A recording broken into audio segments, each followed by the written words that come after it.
Hey, I have been watching old news videos, try to catch up on everything. And I knew Trump had nothing to do with what happened on January 6th. As I saw that we as conservatives are nonviolent, we just are. And watching the videos and the reporting and the scenes, it looked too professional. They knew how to reach a building. I mean, it was like an army, okay, or a militia, trained. They knew how to do it, and they did it, and they were bold and everything. It was too professional looking to be your average patriots coming to Washington, D.C. to support Trump. You know. Now, I just saw a video where all the people that were arrested and put in prison were members of an extreme group called the Proud Boys. And they said that the Proud Boys was an extreme group, a far right extreme group. We're not far right. We're right, but we're not far right. Yes, we have far right, just like there's far left. And yes, the far right includes neo-Nazis and white supremacists and so forth. But they are of a teeny tiny, itsy bitty, little minority percentage of conservatives and everybody on the right. And the Proud Boys are part of that little itsy bitty, teeny weeny, itsy bitty little percentage. That's all the extreme right. Me, while others have accused me of being far right, because that's what mainstream media is calling all conservatives, all Republicans. So, just any group has the flexible, the conservative, the rigid, extreme. All groups. Christianity has them, Judaism has them,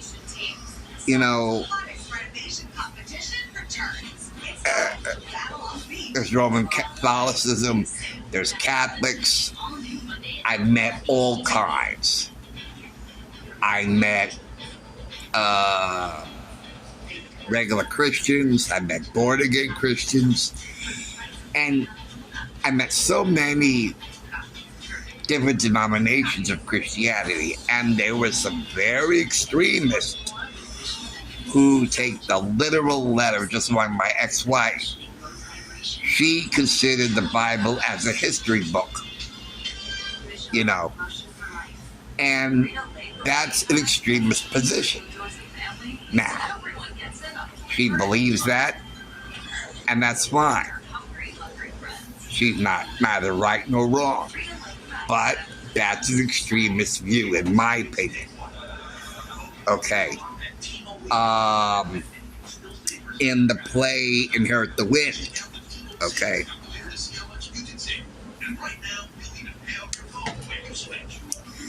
the Matthew Harrison Brady in the play, he pretty much held an extreme view. And where he was questioned about Adam and Eve, Cain and Abel, And then Cain knew his wife. Well, where the heck she come from? And he says, I don't know. Never had any curiosity where she came from, because there were 4 people on the earth. And all of a sudden there's a 5th person. Where did this 5th person come from? So there are extremist Christians.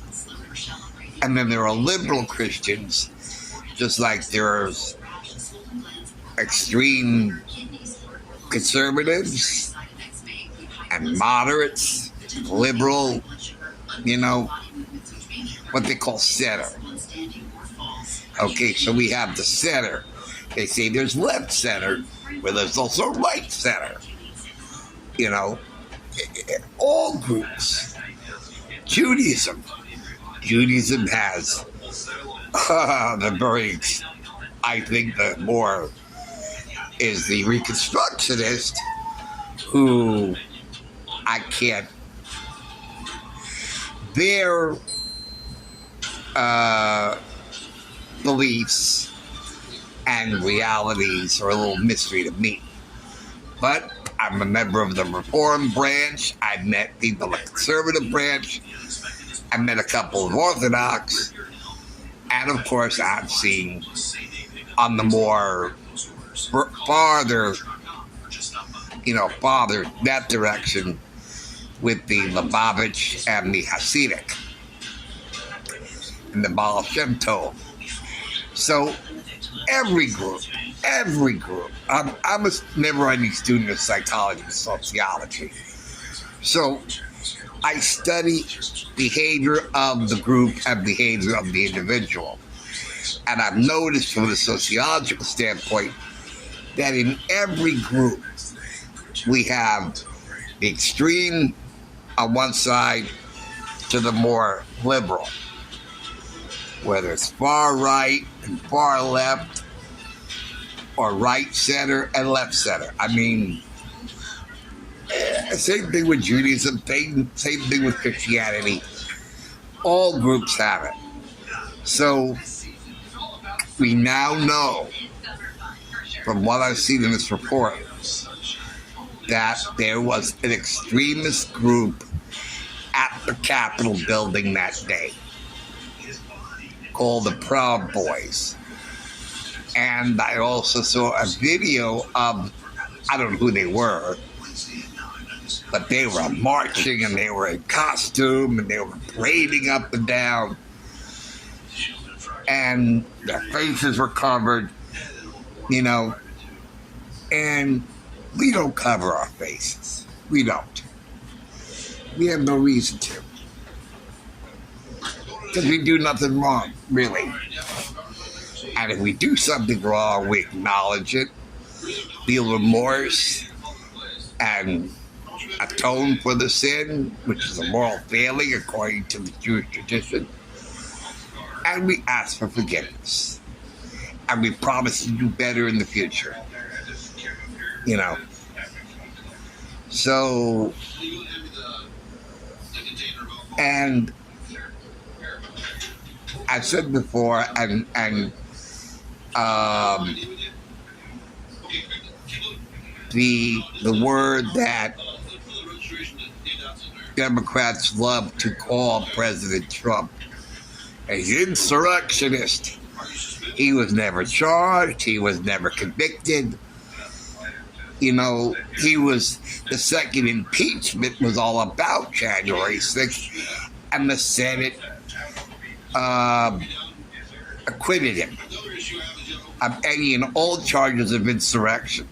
So apparently, a lot of Democrats, including Biden,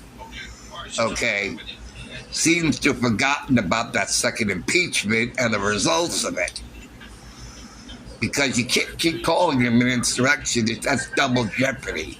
You can't keep trying a man who is acquitted, because you're innocent until proven guilty beyond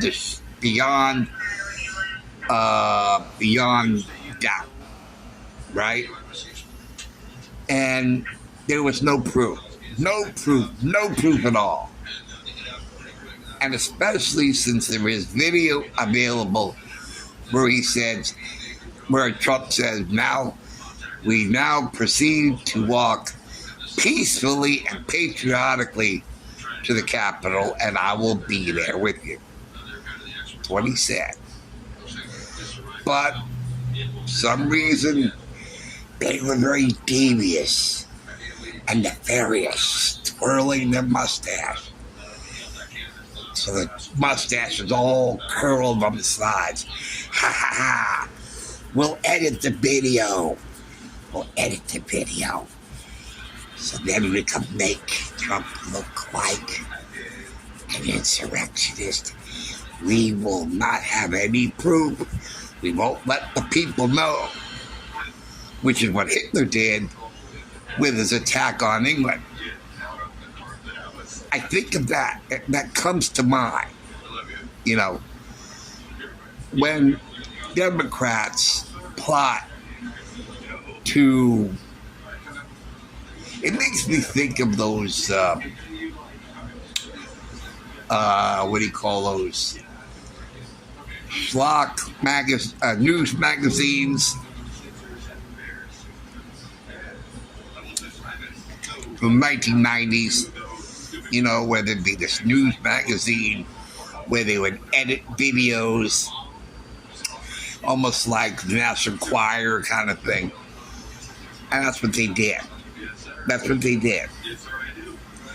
And, you know, but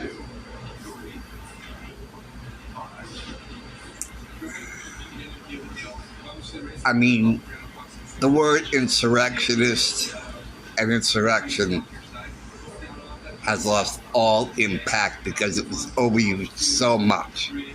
So now we can include that in the list of overused and meaningless words thanks to mainstream media.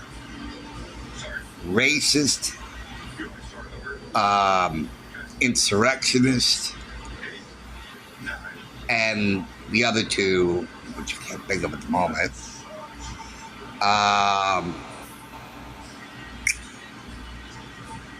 Yeah, I'll think of it. But anyway, I'll add that to the list. I have it somewhere. All right. Well, thanks for watching. Thanks for listening. I will see you later. Take care, guys. See you soon. Bye.